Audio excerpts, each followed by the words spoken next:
So మీకు 1 week back జరిగిన హైదరాబాద్‌లో జరిగిన ఒక సంఘటన ఇప్పుడు మీరు ఆల్రెడీ థంబ్‌నెయిల్‌లో చూసారు. సో మీలో ఎంతమందికి ఇప్పుడు నేను చెప్తున్న మ్యాటర్ తెలుసో కామెంట్ చేయండి. ఎంతమందికి తెలీదో ఇప్పుడు ఈ వీడియో బట్టి తెలిసిందో కూడా కామెంట్ చేయండి. ఎందుకంటే 1 వీక్ అవుతున్నా కూడా ఇప్పటివరకు ఏ న్యూస్ ఛానెల్‌లోళ్ళు దీన్ని హైలైట్ చేయట్లేదు. ఓన్లీ యూట్యూబ్ ఛానెల్స్ వాళ్ళు తప్ప. సో ఏంటంటే హైదరాబాద్ ఎల్బీ నగర్‌లో ఒక 4 ఏళ్ల పాప పైన ఒక దరిద్రుడు, ఒక చెత్త ఎదవ, ఒక కామాంధుడు వికృతంగా ప్రవర్తించాడనమాట. ఆ పాప ఇప్పుడు చాలా దారుణమైన పరిస్థితుల్లో ఉంది. హాస్పిటల్లో బతికే ఉందన్నమాట. కిందది టెస్ట్లన్నీ చేశారు, ఏముందని కొంచెం చూసారంటే ఇది ఇంత ఇంత మూత్రం ఉంది, ఇంత అయిందని చెప్పారు. అది దానివల్ల కూడా అది చేయి పెట్టారు, ఏం పెట్టారో తెలియదు. ఆయన టెస్ట్లు అయి చేస్తే పిల్ల తట్టుకోగలుగుతా ఏమో కూడా తెలియదు, ఏమైద్దో కూడా మేము చెప్పలేమమ్మా ఇదైతే అని చెప్పి కానిస్టేబుల్ పిలిచి మరి చెప్పారు మేడమే 3ంటికి. 4 ఏళ్ళ పాప. సో 4 ఏళ్ళ పాపలో ఈ దరిద్రుడికి ఈ ముష్టి, నాకు ఇంకా బూతులు వచ్చేస్తున్నాయి, ఇంకా మాట్లాడితే బాగోదు. కానీ ఏం కనబడిందిరా ఈ చెత్త యాదవ్కి, నాకు అసలు అర్థం అవ్వట్లేదు. ఏం కనబడిందనేసి ఈ చెత్త యాదవ్ ఇంత దారుణంగా ప్రవర్తించాడు ఆ 4 ఏళ్ళ పాప మీద.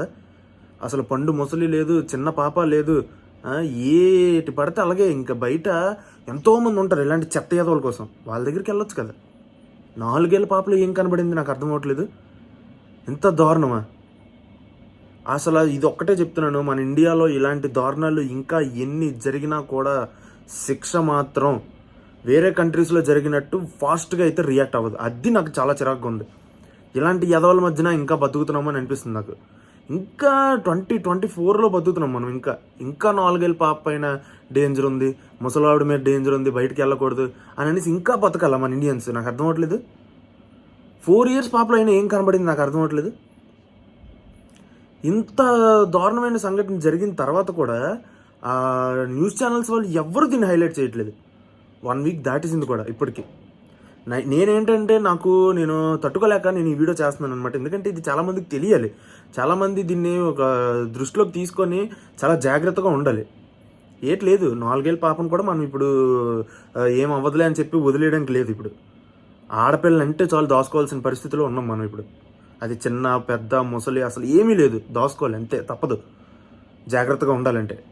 న్యూస్ ఛానళ్ళు కూడా ఏ న్యూస్ని పట్టించుకుంటున్నారు, ఏ న్యూస్ని పట్టించుకోవట్లేదు అస్సలు తెలియట్లేదు. వాళ్ళకి పెద్దవాళ్ళ న్యూస్లే కావాలని నాకైతే తెలియట్లేదు.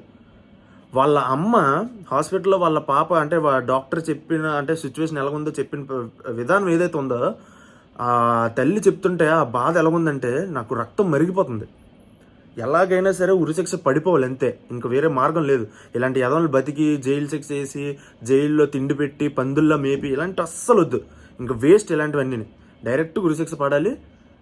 నెక్స్ట్ టైం ఇలాంటివి చేయాలంటే భయపడాలి. మనం ప్రతిసారి ఇదే అనుకుంటాం, ప్రతి క్రైమ్ జరిగినప్పుడు ఉరిశిక్ష పడాలనుకుంటాం. కొన్ని రోజులు ఉరిశిక్ష చేస్తారు, ఉరిశిక్ష చేసిన తర్వాత వేరే వాళ్ళు భయపడి ఇలాంటి పని చేయకూడదు అనుకుంటాం. కానీ మళ్ళీ ఇదే జరుగుతుంది. అంతకన్నా దారుణమైన సంఘటనలు జరుగుతున్నాయి. సో ఏంటంటే బయట కంట్రీస్లో, బయట ఫారిన్ కంట్రీస్లో ఇలా జరిగితే ఫాస్ట్గా రియాక్ట్ అయ్యి చాలా దారుణమైన శిక్ష చేస్తారు. కానీ మన దగ్గర మాత్రం తిప్పుతారు అలా తిప్పి ల్యాగ్ చేసి ఏదో ఒక రోజు అది ఏది చేస్తారో ఏ శిక్ష చేస్తారో కూడా అస్సలు తెలియదు. సో ఎంత దారుణమైన పరిస్థితి అంటే మీకు వాడు ఆ చెత్తన కూడా ఆడ ఫోటో చూపిస్తాను చూడండి. దరిద్రుడు, ఈ దరిద్రుడికి అసలు ఏం బుద్ధి పుట్టిందో కానీ పాప బాత్రూమ్కి స్నానం కానీ వెళ్ళినప్పుడు ఆ తల్లి 2 నిమిషాలు కన్ను మూసేలోపు ఇంత పని ఉడికట్టాడంటే ఇంక మరి మీరు చూసుకోండి. ఆ తల్లి వెంటనే స్పందించి రియాక్ట్ అయ్యి వెంటనే అక్కడికి వెళ్ళింది కాబట్టి ఆ పాప ఇంకా బతుకుంది. లేదంటే ఈ పాపని చంపేవాడు, పాప చనిపోయి ఉండేది. ఆ తల్లి ఫాస్ట్గా రియాక్ట్ అవ్వడం బట్టి పాప ఇప్పటికీ బతుకుంది. అది కూడా చాలా దారుణమైన స్థితిలో హాస్పిటల్లో ఉంది. నేను ఇంకా చెప్పలేను, ఇంకెంతకన్నా దారుణంగా అయితే చెప్పలేను. నాకైతే చాలా బూతులు వస్తున్నాయి. ఇలాంటి పరిస్థితుల్లోనా మనం ఉన్నాము అని నాకు నిజంగా మన ఇండియా ఎట్టిపోతుంది, మన ఇండియాలో ఇంకా ఎన్ని ఘోరాలు చూడాలి ఇలాంటివి అనేసి అనిపిస్తుంది నాకు. సో మీ అందరికీ ఈ వీడియో తెలియాలి అని మాత్రమే చేస్తున్నాను, ఇంకా వేరే ఉద్దేశం అయితే లేదు. మీరు అందరికీ తెలియాలి. సో ఇంకా చాలామందికి తెలియదు అనమాట ఈ న్యూస్. ఎందుకని అంటే నేను ఇక్కడ నా ఫ్రెండ్స్కి కానీ లేకపోతే నాకు తెలిసిన రిలేటివ్స్కి కానీ నేను చాలామందికి ఇలా ఒక సంఘటన జరిగింది మీకు తెలుసా అంటే అవునా ఎప్పుడు మాకు తెలియదే, ఎక్కడ ఏ న్యూస్ ఛానల్లో చూపించారో అని అనేసి అడుగుతున్నారు అనమాట. సో ఇది ఎంత దారుణంగా అంటే మీకు ఎవరికి తెలియదా అని అనిపించింది. తెలియాలి, ఈ విషయం తెలియాలి. మనం ఎంత దరిద్రమైన పరిస్థితుల్లో బతుకుతున్నాము ఇండియాలో మనకు తెలియాలి, జనాలందరికీ తెలియాలి. సో నా వంతు ప్రయత్నం ఏదో నేను చెయ్యాలి కదా. సో నేను ఒక వీడియో చేస్తున్నాను. నాకు ఆల్రెడీ ఛానల్ ఉంది కాబట్టి నేను ఒక వీడియో చేసి పెట్టాలని నిర్ణయించుకొని పెడుతున్నాను.